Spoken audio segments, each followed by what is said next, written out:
Here we go.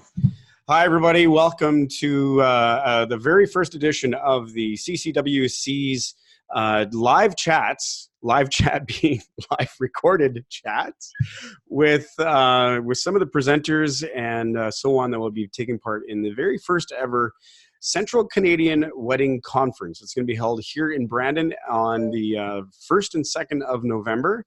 And with me right now is Vickie Musni. Hi, Vickie. How are you? Hi, everybody. Good to see you, Brian.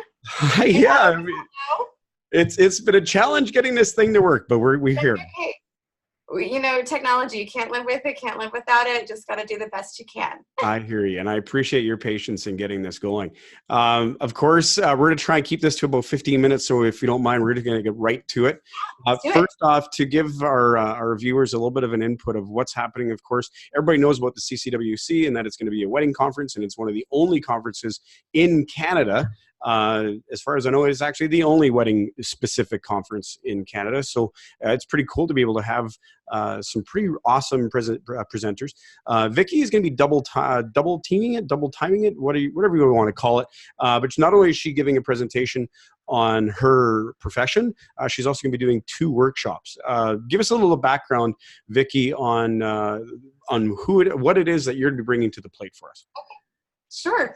The short version of the story is my husband and I started our wedding business by accident at our own wedding in August of 1996. We just celebrated our 23rd anniversary last month. And wow, thank you. Yeah, we've been in the wedding business in some way, shape, or form ever since then. Started primarily doing video, also dabbled in photography. I did photography management. I was a wedding coordinator for 4 years at a venue. And we've been in the entertainment side for about 6 years. So coupled with that, 10 years ago, I got a certification to become a certified personality trainer. And basically in seeking how understanding people better and learning about personalities better, I had this aha moment that it wasn't just about improving my marriage or understanding my 4 children and their personalities, but I could start using this information in my business. So for me, that was a big aha moment that happened about 10 years ago. No doubt. And started learning about not only how knowing my own personality affects what I bring to the table. In our case, my husband and I have owned their business together this entire time, and we are very different personalities, but also understanding our clients. And I think it's particularly important in the wedding industry for 2 reasons. One, because we tend to not have a lot of repeat clients. You know, we wish our couples well. We hope that that's the one and only wedding we're going to get to do for them. Yeah. And we want things to go well. And we hope that we'll get their referrals or maybe, you know, their siblings' wedding or something like that. But we don't really want to get their wedding necessarily.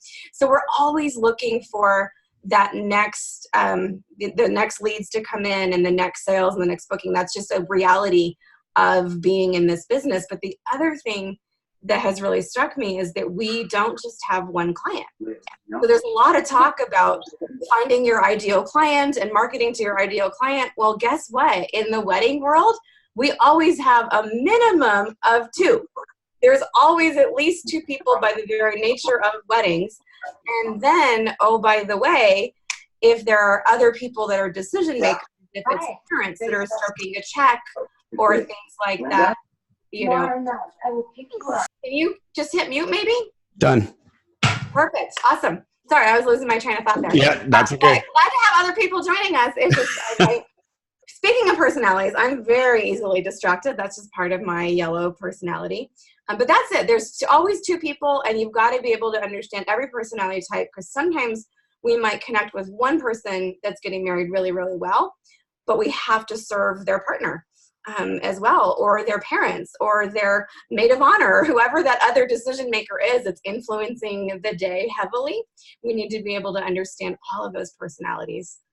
And so in your presentations, you've done a variety of presentations. Actually, one of the very first times I met you was because of one of your presentations. Yeah. And of course, we took did your workshop and that sort of stuff when you came into Winnipeg there a couple of years ago.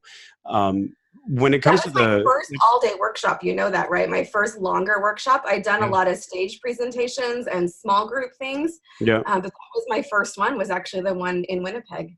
Well, it was awesome to have you. You did a killer job on it, and I can't wait to have you back. You get to do it 2 more times up here. No, I'm excited. Well, So, since then, I've done them in Calgary and Hamilton and all over the U.S., just recently in Australia a few weeks ago. So yeah, it's just thrilled to be coming back to Brandon and getting to stay a little longer this time. yeah, we're jacked to have you. Okay, I'm going to try and split this up a little bit because my ADD is kicking in too. So let's talk about the presentation. Obviously, you have a little bit that you're going to go over when it comes to the presentation and that sort of stuff. What kind of things will you cover that people will be able to walk away with? Okay, cool. Spoiler alert, as much as people love personality tests, my basic premise is it's not practical in most business situations to ask someone to take a written personality test. I mean, especially if you're going into this trying to understand your clients better so you can book more sales or upsell them on different services. You can't start a sales meeting by saying, hey, could you take this 40-question personality test so I can figure you out?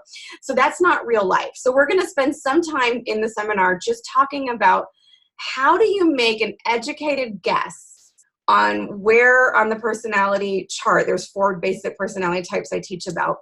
How do you figure out with, it's part art, part science, but with a good educated guess where somebody falls so that if you know that information, you can have a better understanding of how they process information, how they make their decisions, what really matters to them earlier on so that you can get to the heart of their needs sooner.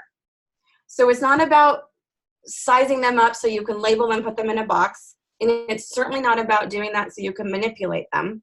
It's really, truly my heart in teaching this is about understanding the other person so you can serve them better and really find out as early as you can in the process what matters to them and are you a good fit and how can you best meet the needs of what they're looking for in their wedding. Can you give us an example? And I know it might be a little bit kind of tough to do, but can you give us an example of what you'd be looking for in just a personality? Like what kind of signs are you looking for? Perfect. Okay.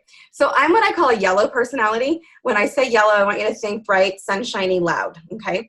And that's the yellow. So it's the fun. If you've been watching, you've already seen, like I said, I admitted I'm a little scattered and easily distracted.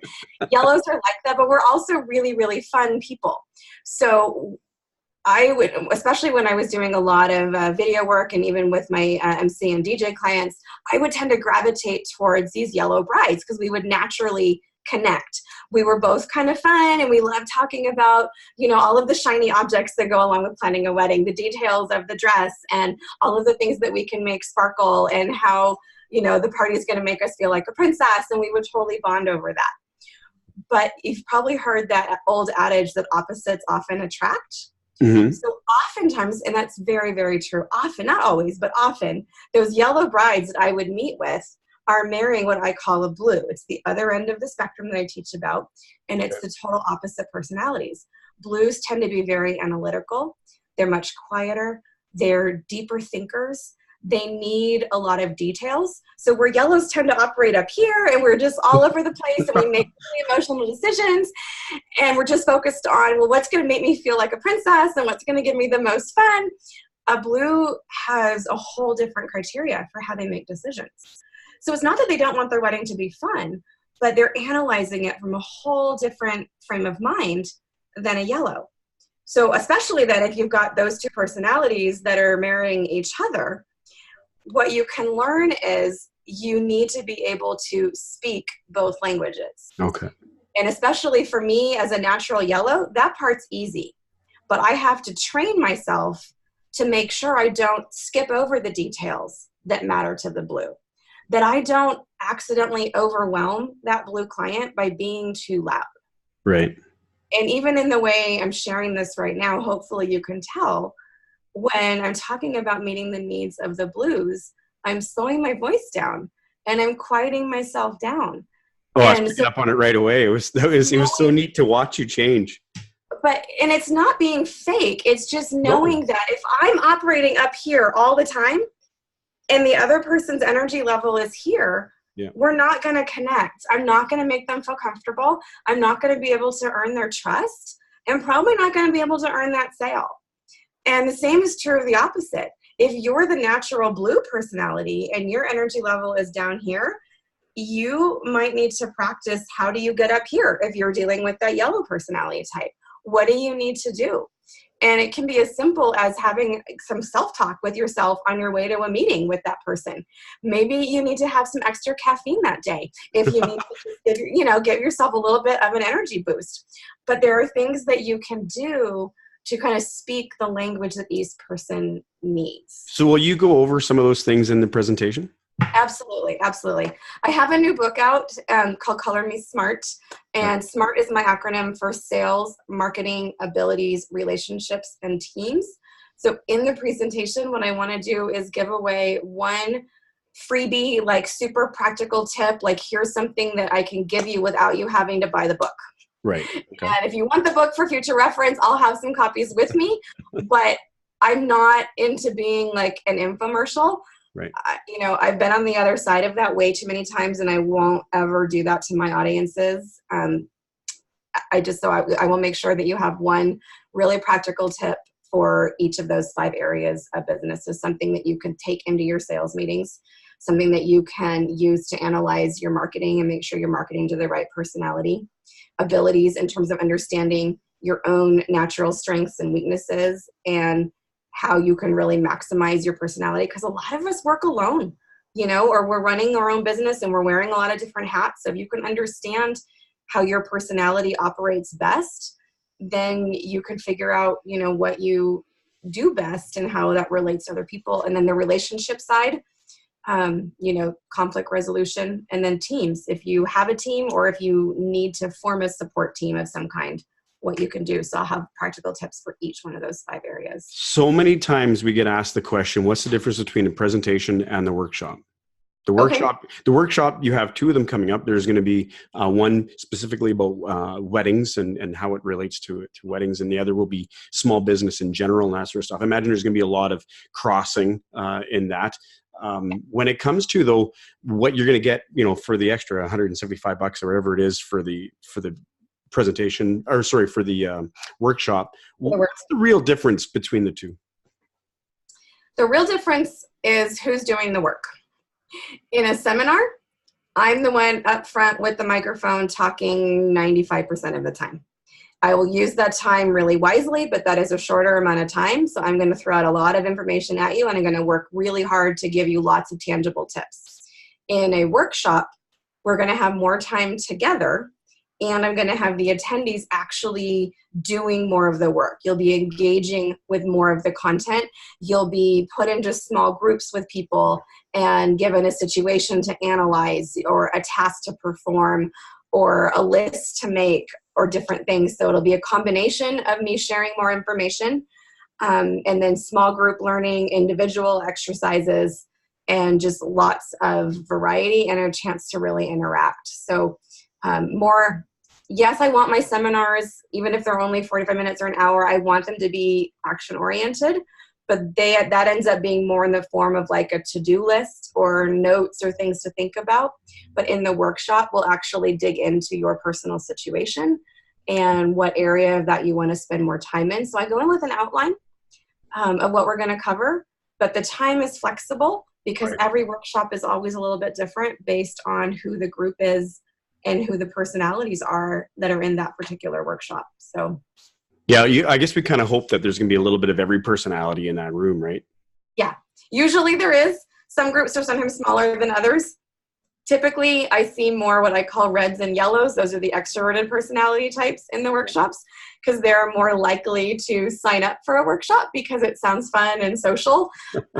But usually there's at least one of every type. And then I'm flexible enough that I can pretend if I need to join a group to have numbers balance out depending on. And that's what I was going to lead into next is, what if you do have a room? I believe Calgary, you had an interesting workshop with, you had a room full of greens, if I remember correctly, or something like that. Yeah. So it just becomes a different way of working the exercises, right? Yeah. Yeah, it's like I said, every workshop is a little bit different, even if I do similar activities or exercises in different ones based on who is in the room. And there are some things, Brian, that always happen that I can't plan for. This is an example I've shared with some groups before. I was teaching a workshop to a group of women. There were 35 women at this retreat.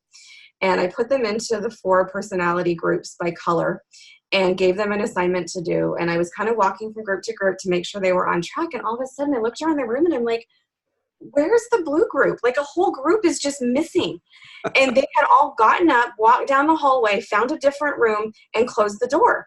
Because the blues, if you remember from my earlier example, they're the ones that needed the quiet.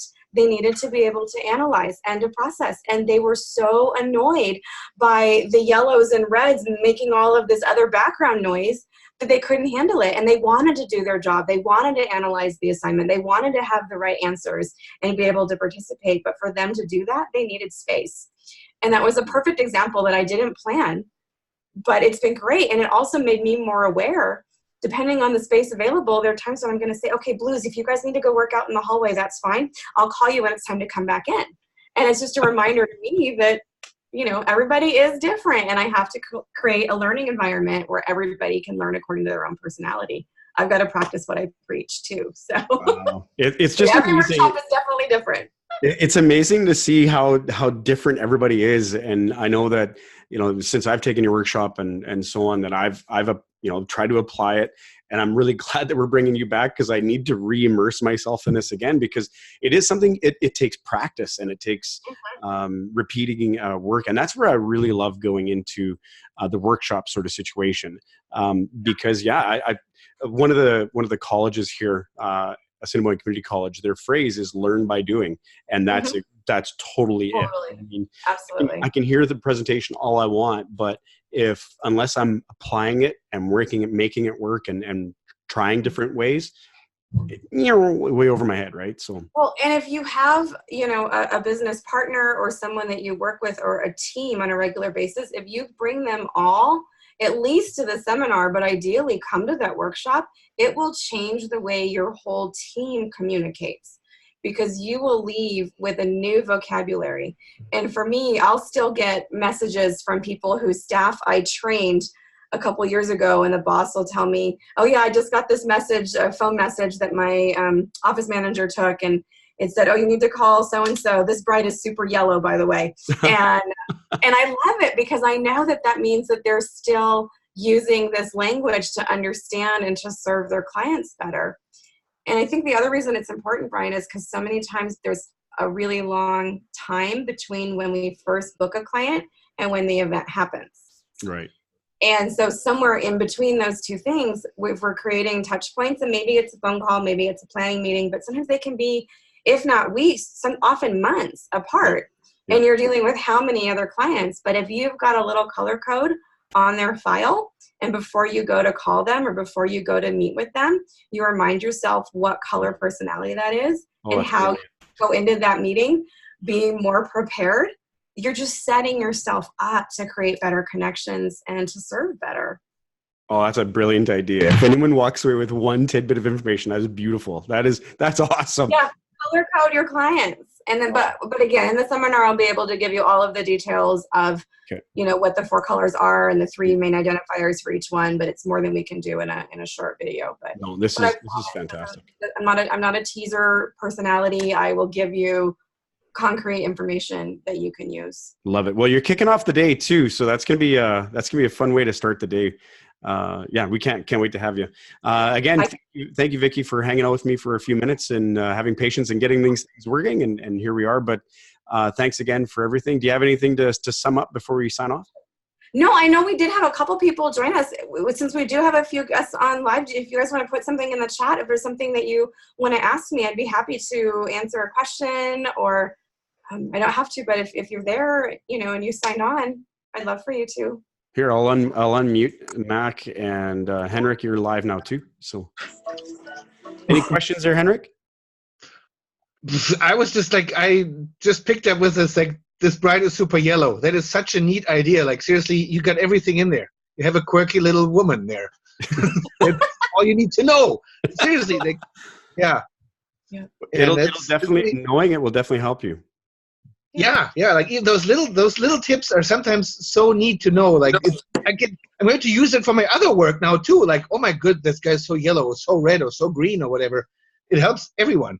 Well, and that's part of the reason, and Vickie, you can chime in right after, but that's part of the reason why we're having two different workshops when we bring Vickie up here, because one is obviously for wedding related and professions and that sort of thing. That's great, but like you say, if you a lot of people in the wedding industry have more than one job, and if they could apply that down the road, it's going to be awesome. That's why we have one for just business in general, right? Is that right, Vickie? Yeah, and I've worked with other business owners, real estate agents. I've done trainings for schools, for counselors, like for the school district. I did a training for an engineering company one time that was having a lot of conflict in the office and brought me into Vegas to train their whole staff and help them work on communication skills. I've worked with dental hygienists and chiropractors and anybody that serves clients one-on-one, hairstylists. No matter what the business is, if you're working with people, and that's the thing, like, we may talk a lot about how trends change and technology changes and social media changes and whatever the skills are, whether you're a photographer or a DJ, there's always some kind of new gadget and new technology that's changing. But the one thing that I can promise you that will never, ever change is that you're always going to be doing business with people. So the more you can understand the people, the better off you're going to be in every aspect of your business. Totally agree. Mackenzie, anything you want to ask? I 100% agree. And I'm looking forward to this conference. I can't wait for it. I don't have any questions, but yeah, I was just trying to wrestle a few kids in the backyard. So yeah, no, thank you. It was great listening to you though, for sure. Yeah, no, thank you. I'm glad that you joined us, and I look forward to seeing you in person in November. Absolutely. Yeah. All right. Vickie, thanks again so much for your time. It is, say hello. Say hello one more time. Hello? There we go. Okay. I needed to switch back to your video. I had math on. Okay. So thank you again. Thank you again so much. November 1st and 2nd, of course, is the Central Canadian Wedding Conference, and there are two workshops, one on the 3rd and one on the 4th. Both are about 4 hours long, and I will leave details on that in the comments below when we post this. So thank you again, Vickie. Thank you, Brian. Thank you both for joining us. And anybody watching on video, feel free to reach out, comment, and I'll chat back when I can. Right on. Thanks again, Vickie. Thank you.